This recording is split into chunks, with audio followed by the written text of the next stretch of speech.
강림절 셋째 주를 보내고 있습니다. 강림절은 예수님의 초림, 첫 번째 오신 그 의미를 되새기고 재림, 다시 오실 주님을 준비하며 기다리는 기간이 바로 강림절입니다.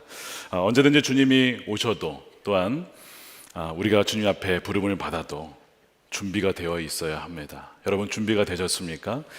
우리 지난 화요일부터 수요일까지 우리 사랑하는 유기성 담임 목사님과 우리 목사 공동체가 고별 여행을 다녀왔습니다. 충북 제천으로 1박 2일 갔다 오면서 함께 목욕도 하고 함께 대화도 나누고 사우나도 하고 그런 시간을 가졌는데요. 가장 뜻깊었던 시간은 이제는 말할 수 있다 시간이었습니다. 이제는 말할 수 있다. 이제 그동안 말하지 못했던 그런 이야기들을 우리 한 분도 빠짐없이 돌아가면서 우리 목사님께 나누는 그런 시간을 가졌습니다. 분위기가 어땠을까요? 굉장히 많이 웃기도 하고 눈물 없이는 들을 수 없었던 시간이었습니다. 많은 목사님들이 우셨어요. 웃었던 것은 많은 이유가 있었지만 그 중에 어떤 분이 목사님께 참 죄송했다라고 고백을 하시는 거예요. 그래서 뭐가 죄송했나 보니까 이런 얘기를 하시는 겁니다. 목사님 죄송합니다. 옛송행 일기를 매일 쓰지 못했습니다. 더 흥미로운 건 그러나 목사님의 일기는 매일 읽었습니다. 다들 빵 터진 거예요. 매일 그냥 읽기만 해도 되는 건가. 그래서 이제 함께 웃기도 했는데요. 많은 경우는 이제 눈물을 흘렸습니다. 왜냐하면 목사님이 베풀어 주신 사랑 때문입니다. 이상하게 사랑한 것만 남습니다. 많은 분들이 사랑을 받으셨어요. 그 중에 한 분이 자기가 자동차 사고를 내서 전복 사고를 내서 귀에 피를 입혔는데 다른 한마디 하지 않으시고 딱 한마디 하셨답니다. 몸은 괜찮으십니까? 그거에 너무 감동을 받은 거예요. 그러면서 그분이 감동을 받고 또 감사하면서 저에게 또 이런 얘기를 하셨습니다. 목사님도 그런 목사님이 되어주십시오. 그래서 저는 유목사님이 아닙니다. 했는데요. 하여튼 그런 시간들을 이렇게 보냈습니다. 그날 목사님께서 저녁 일기에 이렇게 쓰셨습니다. 저녁 식사 후에 한 해 동안의 감사와 지난 추억을 회고하는 시간을 가졌습니다. 저는 훌륭한 리더라 하기에는 어려운 까다로운 성격인데 다들 좋은 말로 추억해 주어 감사하기도 하고 또한 미안하기도 했습니다. 여러분 좋은 리더는 누구죠? 사람의 허물을 덮어주고 용납해 주는 그런 리더입니다. 그리고 그 사람의 잘한 점, 장점은 마음껏 드러내주는 사람이 좋은 리더죠. 여러분 한번 공동체는 무엇인가? 그 사람의 죄가 나의 죄하고는 별도다. 그의 죄는 나의 죄가 아니다 라고 멀리하는 것이 아니라 그의 아픔과 그의 연약함이 곧 나의 아픔과 나의 연약함입니다 라고 품어주는 것이 한몸 공동체죠. 바로 그러한 사랑을 경험했던 것입니다. 만일 하나님께서 우리가 죄를 범죄하여서 거리를 두셨다면 어떻게 됐을까요? 우리가 죄인이기 때문에 거리두기를 하셨다면 크리스마스는 없었을 겁니다. 물론 죄는 죄고 또한 죄에 대한 대가는 치러야 합니다. 하지만 하나님께서는 거리두기를 하지 아니하시고 기꺼이 우리와 함께 하시기 위해 오셨다는 것이 크리스마스예요. 그리고 우리의 죄를 본인이 지시겠다라고 하시는 것이 바로 십자가 사건입니다.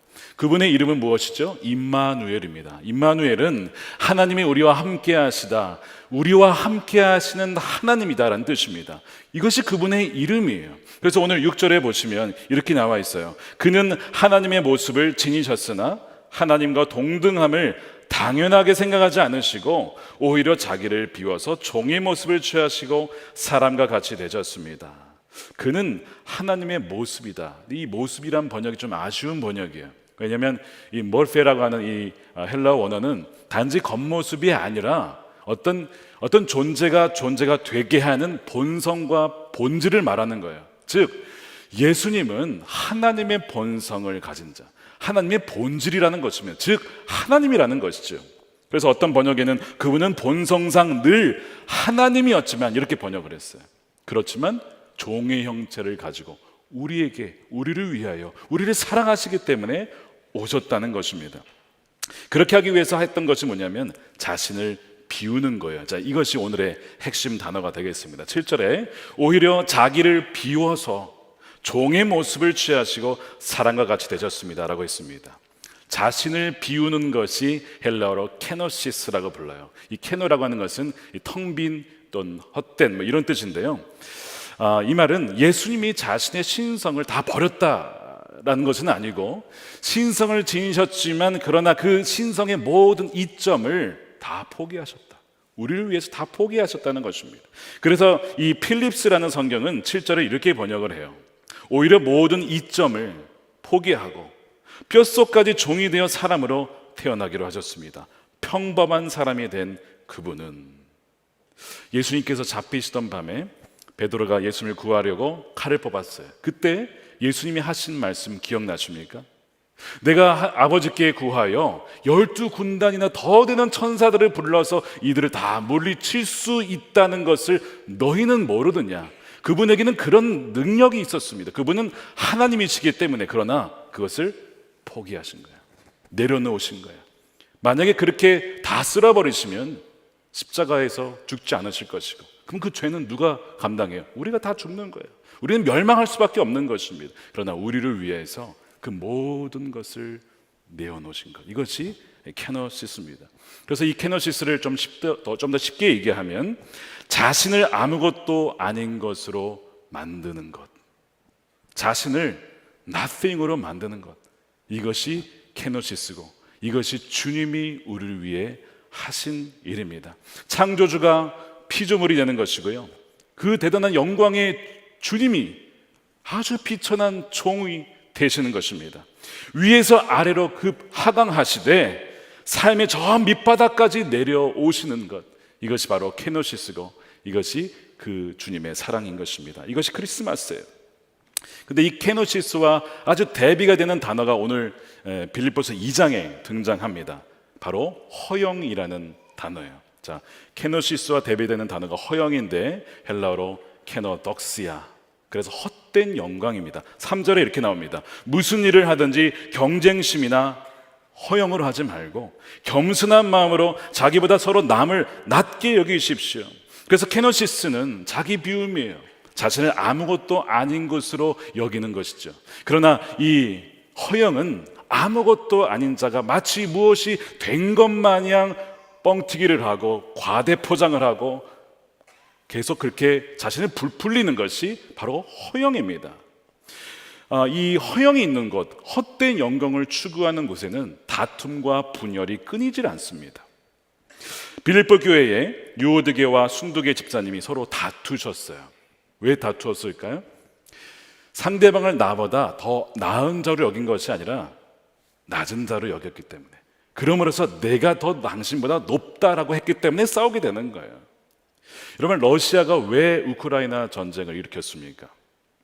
과거 러시아 옛 제국의 영광을 재현하겠다라고 하면서 그 영토를 침범한 것이거든요.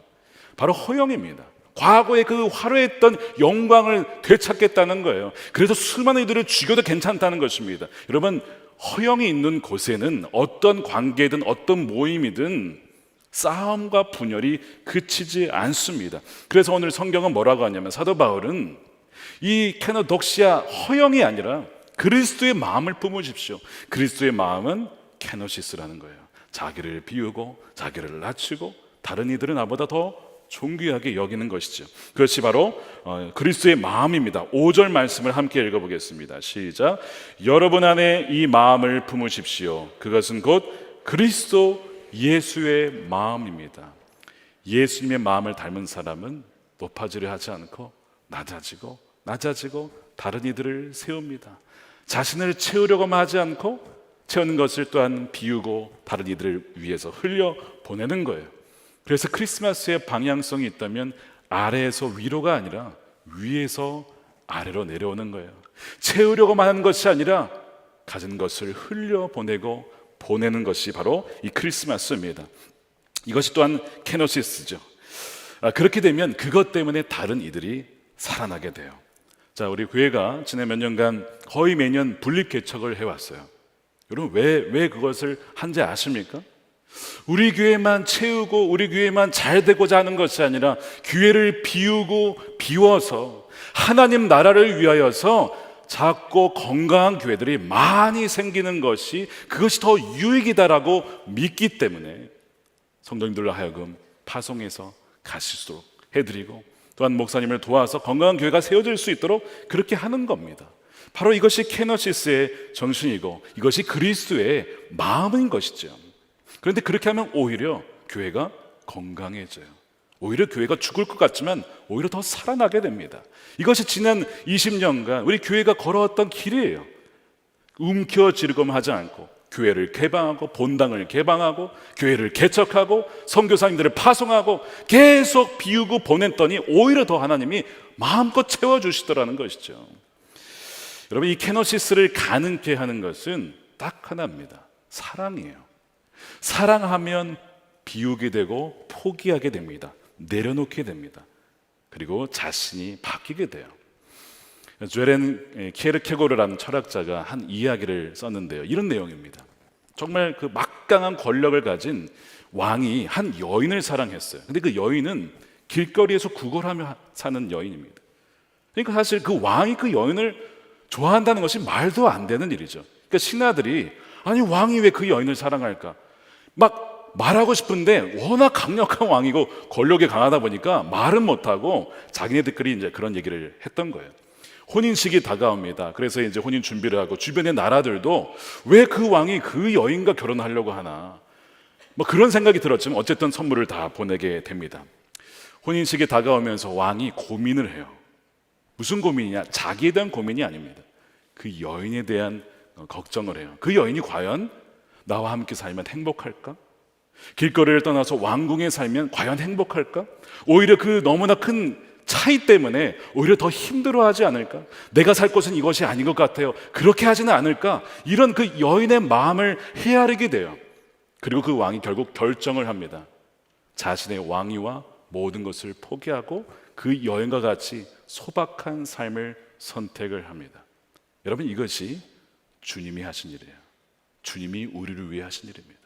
하늘의 모든 보좌와 영광을 버리시고 말구유로 오신, 우리를 위해서 내려오신 바로 그 왕이 바로 우리 주님이신 것이죠. 그러면서 이 키에르케고르가 사랑이 무엇이냐, 사랑의 속성을 이렇게 정의를 해요. 사랑은 상대를 바꾸는 것이 아니라 자신을 바꾸는 것이다. 사랑은 상대방을 바꾸려 하는 것이 아니라 내 자신을 바꾸는 거예요. 이것이 크리스마스에서 벌어진 일입니다. 자, 우리를 사랑하기 때문에 하나님이 우리를 바꾸려고 하기 전에 하나님은 자신이 바뀌어서 그 하나님이신 그분이 동등함을 당연하게 여기지 아니하시고 인간의 모습으로, 종의 모습으로 변하여 우리와 같이 되신 것이죠. 그분이 먼저 자신을 바꾸신 것입니다. 그리하여 우리와 같은 인간이 되신 것이죠. 사도 바울이 선교 전략이 바로 이거였어요. 그가 어떻게 그렇게 놀랍게 소아시아의 그 선교를 하면서 교회들을 세웠는가? 바로 이 주님의 그 마음을 품었던 것입니다. 내가 그 선교 대상자들을 바꿔야지가 아니라 사도 바울은 내가 그들과 같이 되어야지, 내가 그들과 같이 되어서 낮아진 곳으로 그들의 모습으로 가야지, 그 전략을 취한 것이죠. 자, 그래서 고린도전서 9장 20절에 이렇게 얘기합니다. 유대 사람들에게는 유대 사람을 얻으려고 유대 사람 같이 되었습니다. 믿음이 약한 사람들에게는 약한 사람들을 얻으려고 믿음이 약한 사람처럼 보이게 그렇게 되었습니다. 나는 모든 종류의 사람에게 모든 것이 다 되었습니다. 비천한 사람들을 위해서는 정말 비천한 자의 모습으로 취했고, 그렇지 않은 자들에게는 또한 거기에 맞춰서 변하는 것이죠. 그들 가운데서든 몇 사람이라도 구원하려는 것 때문에 그렇게 한 거예요. 사랑하면 자신이 바뀌고요, 자신의 것을 내려놓습니다. 자신의 고집과 아집을 내려놓게 되는 것이죠. 여러분, 사람들과의 관계에서, 부부관계에서, 부부와 자녀 관계에서 왜 갈등이 일어나는지 아십니까? 그걸 반대로 하기 때문에 그래요. 내가 아니라 당신이 바뀌어야지, 너가 바뀌어야지, 자녀가 바뀌어야지, 남편이 바뀌어야지, 이러면요 갈등만 계속 일어나지 변화가 되지 않는다는 거예요. 그런데 내가 바뀌면 놀랍게도요 상대방도 바뀝니다. 한 부부가 다투셔서 교회 등록을 하셨어요. 이혼을 앞두고 그래도 마지막 기회다 싶어서 교회에 오신 거예요. 상담을 했는데 딱 들어보니까 남편에게 좀 문제가 있었어요. 술 중독에 일을 안 하시는 거예요. 이거 얼마나 힘들겠어요. 아내가 다 벌어서 그 가정을 먹여 살리는 그런 가정이었습니다. 함께 예배를 드린 동안 은혜를 받으셔서 이제 변화가 되어서 이제는 정말 됐다 싶었는데 다시 예전으로 돌아갑니다. 또 막 싸워요. 또 예배를 드리면 또 은혜를 받습니다. 그것도 변화가 돼요. 그러다가 또 지나가면 다시 또 예배를 돌아가요. 여러분, 이것을 무한 반복을 계속 하는 겁니다. 그런 것을 몇 년을 봤어요. 하나님, 정말 이 가정을 어떻게 해야 합니까? 근데 어느 몇 년이 지나서 부부 사이가 너무 좋아졌어요. 이제는 과거로 돌아가지 않아요. 정말 신혼 때처럼 너무 알콩달콩 잘 사시는 겁니다. 근데 그 아내 되시는 분이 그런 고백을 하시는 거예요. 제가 은혜를 받고 정말 주님의 사랑을 알게 되니까 깨달아진 것이 있대요. 남편이 문제가 아니라 내가 문제였다는 거예요. 내가 남편을 바꾸려고 막 했던 그것 때문에 오히려 남편이 정말 남편이 되지 못했다는 것을 알게 되어서 남편에게 진심으로 여보, 내가 잘못했어. 나를 용서해줘. 정말 입술만 한 것이 아니라 진심을 담아서 그렇게 용서를 구했는데요. 그러자 남편도 바뀌더라는 거예요. 얼마나 잘 사는지 모릅니다. 여러분, 사랑은 뭐라고요? 상대방을 바꾸려 하는 것이 아니라 내가 자신을 바꾸는 것입니다. 케노시스예요. 여러분, 하나님과 우리의 관계 속에서 누가 잘못했습니까? 우리가 잘못했는데 하나님이 자신을 먼저 바꾸시고 자기를 비워서 종의 모습을 취하시고 사람과 같이 되셔서 우리에게 오신 것이 바로 이 크리스마스라는 것입니다. 세상에 이런 종교가 어디 있습니까? 신이 그 모든 영광을 버리고 인간과 같이, 그것도 아주 낮고 낮은 종의 모습으로 오셔서 그것도 인간을 위해서 죽는 그런 신이 어디 있어요? 그런 종교가 어디 있습니까? 그런 사랑이 어디 있어요? 기독교밖에 없다는 것이죠. 지난주에 어떤 분이 그러시는 거예요. 키우던 개가 죽어서 너무 슬펐다는 거예요. 아이들이 얼마나 울던지. 여러분, 개가 이제 개가 아닙니다. 가족이에요. 가족. 그렇죠? 가족입니다. 한 가족이 장례를 치른 거예요. 막 그런 얘기를 하시는 겁니다. 그런데 한번 생각해 보세요. 여러분들이 개를 아무리 사랑해도 개와 같이 되시겠습니까? 그 개와 같이 개가 먹던 것을 먹고 개처럼 사는 것이 아니라 정말 개의 몸을 입고 개처럼 사시겠냐고요. 말도 안 되는 일이죠. 말도 안 되는 거예요. 근데 정말 말도 안 되는 일이 벌어진 것이 이 크리스마스예요. 하나님과 우리의 차이가 얼마나 큽니까? 개와 사람의 차이도 큰데 창조주와 피조물의 차이는 이거 뭐 비교할 수 없이 이 큰 갭이 있는데요. 그런데 그 차이를 뛰어넘어서 우리와 같이 되신 분이 바로 주님이세요. 왜냐하면 우리를 살리기 위해서, 우리를 너무나 사랑하시기 때문에 그래요. 여러분, 사람이 된다는 것은요, 이런 뜻입니다.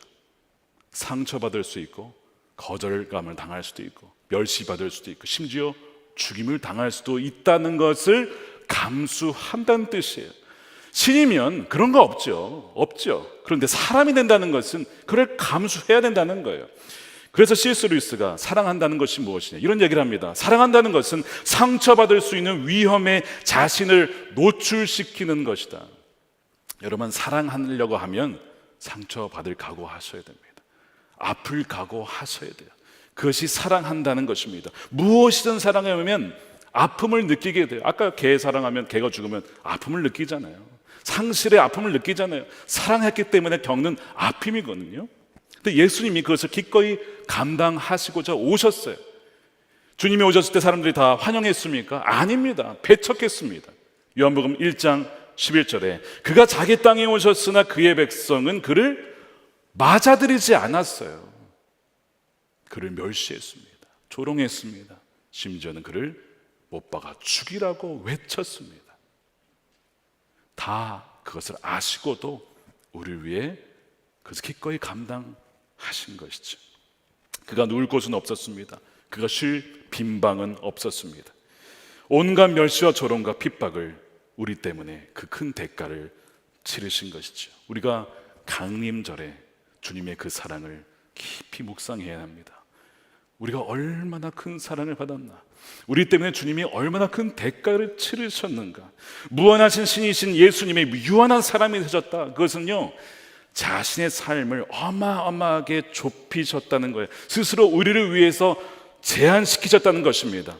온 우주로도 담을 수 없는, 우주가 뭡니까? 창조주신데 우주로도 담을 수 없는 그분이 말구에 우리를 위해서 담기신 거예요. 온 우주 만물을 먹이시는 그분이 한 여인의 젖줄에 의지하는 연약한 아기가 되어 오셨어요.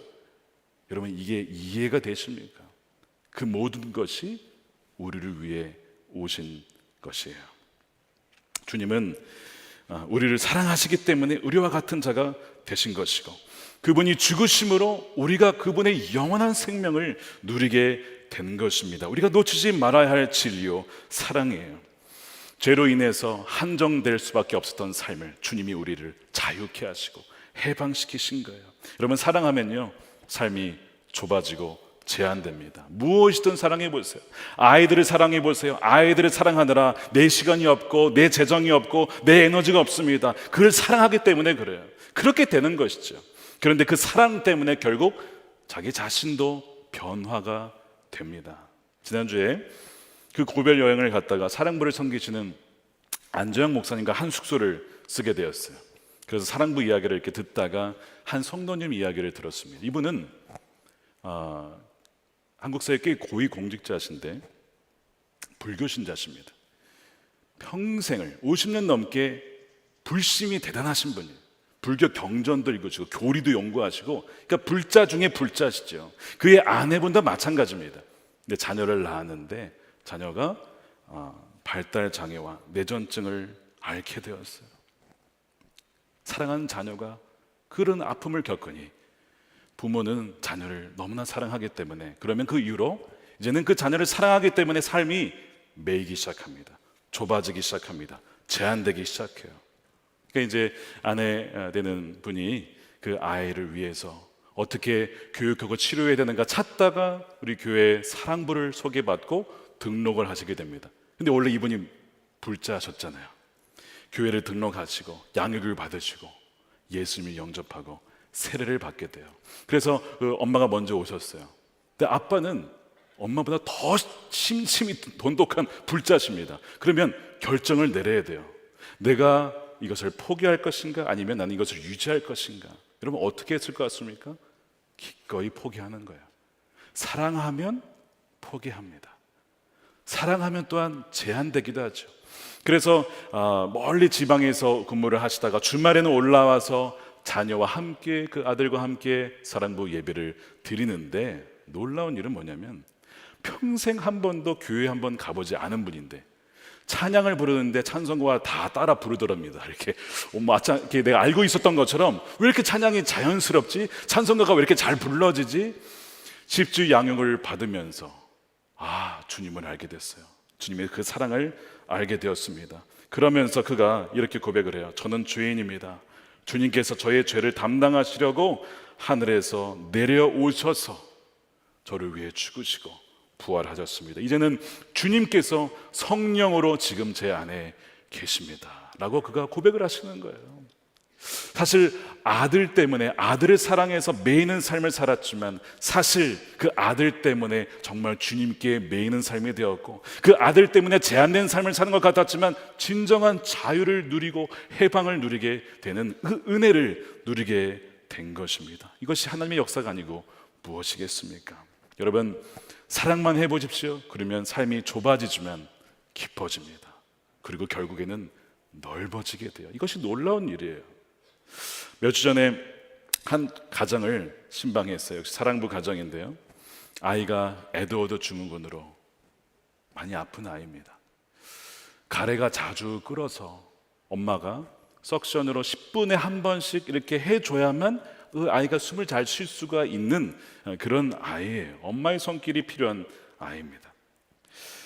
엄마가 잠을 잘 수 있겠습니까? 자신의 삶을 살 수 있겠습니까? 자신의 꿈을 펼칠 수 있겠습니까? 아무것도 못하는 거예요. 왜요? 사랑하니까 그 아이에게 다 매이는 것입니다. 신방을 갔는데 입술이 다 불을 텄어요. 잠을 못 자는 거예요. 아이 때문에. 아이를 살리고 아이 호흡하게 할 수 있게 하기 위해서 자신의 잠을 포기할 수밖에 없는 그런 상황이죠. 자, 이분이요, 꿈이 있었어요. 오랜 시간 준비하고 차근차근 준비해서 이제 이렇게 하면 되겠다 싶었는데 그 아이가 태어나면서 이것이 와장창 무너지게 된 겁니다. 그러면 얼마나 힘들까요? 그 어머니의 그 상실감이란 이루 말할 수 없는 것이죠. 근데 어느 날 집에서 일할 수 있는 기회가 열렸어요. 야, 잘됐다. 아이를 돌보면서 일도 할 수 있겠구나. 하나님이 길을 열어주셨구나. 그래서 일을 하시는데 어느 날 자신을 발견했는데 어떤 자신이냐? 일하느라 아이를 내팽개치고 방치하고 있는 자신을 보게 됩니다. 아무래도 일을 하는 동안에는 아이를 볼 수는 없잖아요. 그 일에 또 빠지게 되면 아무래도 그 시간을 놓치게 되잖아요. 그러면서 하나님 앞에 너무 자기 자신이 부끄럽다라는 거예요. 내 꿈을 위해서, 내 이기적인 그 욕망을 위해서 그 아픈 아이를 버려두고 내가 지금 뭐 하는 것인가? 내가 사람인가? 내가 엄마 맞나? 그런 마음이 막 들더라는 것이죠. 목사님, 저 너무 부끄러웠어요. 내가 이런 자라는 것이 너무 부끄러웠어요. 근데 저는요, 너무 대단하신 거예요. 지금까지 그렇게 돌본 것만 해도 그 어마어마한 사랑 아닙니까? 누가 그걸 감당하겠어요? 아니라고. 너무 수고 많으시다고. 그 사랑을 누가 감당하겠냐고 했는데도 아니라는 거예요. 사랑하면 자기 삶이 없어져요. 여러분, 가진 것 있으면, 여러분 재정이 많으면 뭐 다 쓰면 되죠. 나도 사고 우리 자녀들도 사고. 재정이 없으면 엄마는 어떻게 하시죠? 야, 이 돈이면 우리 아이들에게 뭐 해줄 텐데, 옷이라도 하나 더 사줄 텐데, 먹을 거라도 하나 더 해줄 텐데. 엄마는 그래요. 생선 쪼가리 별로 많으면 다 먹죠. 없으면 나는 원래 머리를 좋아한다. 그래서 머리를 먹잖아요. 이렇게. 진짜 머리를 좋아하신 줄 알았어요, 어머니가. 키워보니까 애들을. 거짓말이었어요. 엄마도 생선의 몸통을 좋아하시더라고요. 근데 아이들을 위해서 뭐 한 거예요? 케노시스. 내어준 거예요. 비워준 거예요. 신방 마지막에 그 어머니가 이런 얘기를 하시는 겁니다. 그런데 목사님, 이 아이로 인해서 제가 비로소 사람이 되어 갑니다. 비로소 제가 엄마가 되어 갑니다. 이 아이가 아니었다면 저는 사람이 되지 못했을 거예요. 저는 평생 이기적인 사람으로 살았을 겁니다. 평생 저만의 꿈을 쫓으며 나만을 위해 살아가는 그런 존재가 되었을 거예요. 그러나 이 아이 때문에 하나님의 사랑을 알게 되고, 하나님이 나를 위해서 그렇게 사랑하셨지. 비로소 사람이 되어 갑니다. 사랑하면 삶이 제한되고 좁아지고 선택권이 없어지고 그렇게 되는 것 같아요. 그런데 놀랍게도 삶이 깊어지고 세상과 사물을 바라보는 시각이 넓어지고, 무엇보다 주님이 나를 위해 그렇게 모든 것을 다 내어주셨구나. 자기를 비우시고 죽기까지 순종하여 나를 위해 그 생명마저도 다 피와 물과 피를 다 쏟으셨구나 하는 것을 깨닫게 되죠. 그 사랑에 감격을 하게 됩니다. 그러면서 비로소 우리는 진정 주님이 빚으신 그 사람의 모습으로, 주의 형상으로 변화되어 가는 거예요. 오늘 말씀해 보면 십자가가 나와요. 주님이 죽기까지 순종하셔 십자가에서 죽으셨다는 것이죠. 거기에서 우리의 모든 죄, 우리의 허영과 교만과 우리의 이기적인 야망까지도 이미 십자가에서 다 처리를 하셨다는 것이죠. 8절 말씀을 우리 함께 읽어보겠습니다. 시작. 자기를 낮추시고 죽기까지 순종하셨으니 곧 십자가에 죽기까지 하셨습니다. 십자가에서 주님이 죽으실 때에 우리의 옛사람도 다 죽은 거예요. 정말 주님의 그 사랑을 깨달은 자는 더 이상 이제는 자기 자신만을 위해서 살아갈 수가 없어요. 내가 어떤 사랑을 받았는데 어떻게 내가 나만을 위해 살아갈 수가 있는가. 그렇게 깨닫게 되어져서 나도 비우고 베풀고 흘려보내는 자가 돼요. 남을 바꾸려 하는 자가 아니라 내가 바뀌어서 또한 그로 말미암아 배우자가 바뀌고 가정이 바뀌게 되는 것이죠. 이 놀라운 선순환이 이루어지게 되는 것입니다. 사랑하는 여러분, 강림절과 사순절을 우리는 동시에 볼 수 있어야 돼요. 자, 주님께서 하늘의 보좌를 버리시고 우리에게 오셨구나. 이것이 강림절이에요. 근데 동시에 우리 위해 죽으시기 위해 오셨구나. 사순절이죠. 말구 이후에서 동시에 십자가에 달리신 주님을 봐야 되는 것입니다. 그 베들레헴에서 동시에 그 예루살렘의 그 언덕 골고다에서 죽으신 그 십자가의 예수님을 동시에 바라봐야 되는 거예요. 이것이 주님이 우리 위해 행하신 일입니다. 우리 위해서 베푸신 은혜입니다. 여러분들 중에 혹시 삶이 좁아졌다라고 불평하시는 분 아마 계실 거예요. 부모님을 모시느라, 시부모님 섬기느라 나의 시간과 에너지와 재정을 다 썼습니다. 나의 청춘을 다 흘려보냈습니다. 아이들 챙기느라, 아이들 키우고 다 하느라 나의 시간 다 썼습니다. 에너지 썼습니다. 남아있는 것이 없는 것 같습니다. 다른 이들을 돕느라, 섬기느라 거기에 가서 라이드도 하고 차량도 운전하고 음식도 해주고 나를 위한 삶은 없었습니다 라고 생각하는 분 계십니까? 사랑은 본래 케노시스, 내어놓는 것이거든요. 그것이 우리를 위한 주님의 사랑이었습니다. 존 파이퍼 목사님이 평생 선교사로 여생을 마치고 돌아온 분들의 공통된 고백이 이거라는 거예요. 주님의 희생과 사랑에 비하면 우리는 희생한 것이 아무것도 없습니다. 주님이 우리를 위해서 희생하고 사랑한 거에 비하면 우리가 평생 주를 위하여 선교사로 살았어도 희생한 것이 하나도 없다라는 거예요. 얼마나 그 사랑이 큰지. 여러분, 우리가 그 십자가의 사랑에서 보면 우리의 희생, 사랑 아무것도 아닙니다. 그런데 놀랍게도요, 주님은 그것을 기억하고 계세요. 그래서 뒤에 보시면 하나님께서 우리 예수님을 어떻게 해요? 지극히 높은 자로 놀리셔서, 높이셔서 모든 이름 위에 뛰어난 이름을 주셨다는 것이죠. 이 놀라운 영광은요, 누구에게만 주어지냐면 자기를 비우고 내어준 사람에게만 주어지는 영광입니다. 여러분들의 희생과 수고가 때로는 누군가가 알아주지 않는 것 같아도 주님은 다 아신다는 거예요.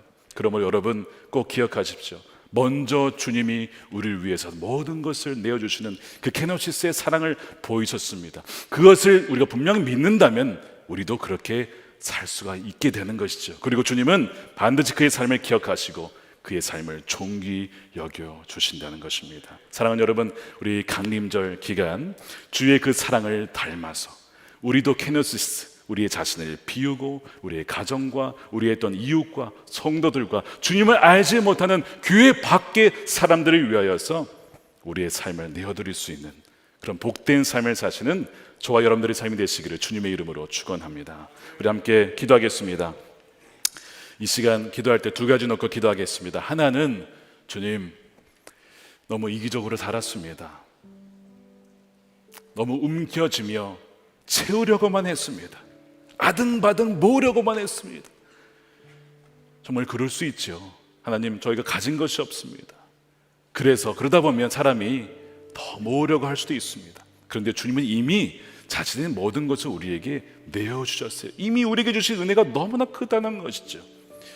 우리가 회개하면서 함께 기도하고요. 두 번째는, 주여, 우리도 주님의 그 케노시스의 사랑을 닮아서 우리도 더 비우고 나누고 베풀면서 살겠습니다. 그리하여 우리 자신도 변하고 또한 우리 가정도 변하고 교회도 변하고 이 세상이 변화되어지는 놀라운 은혜를 허락해 달라고 우리 두 가지 놓고 함께 기도하겠습니다.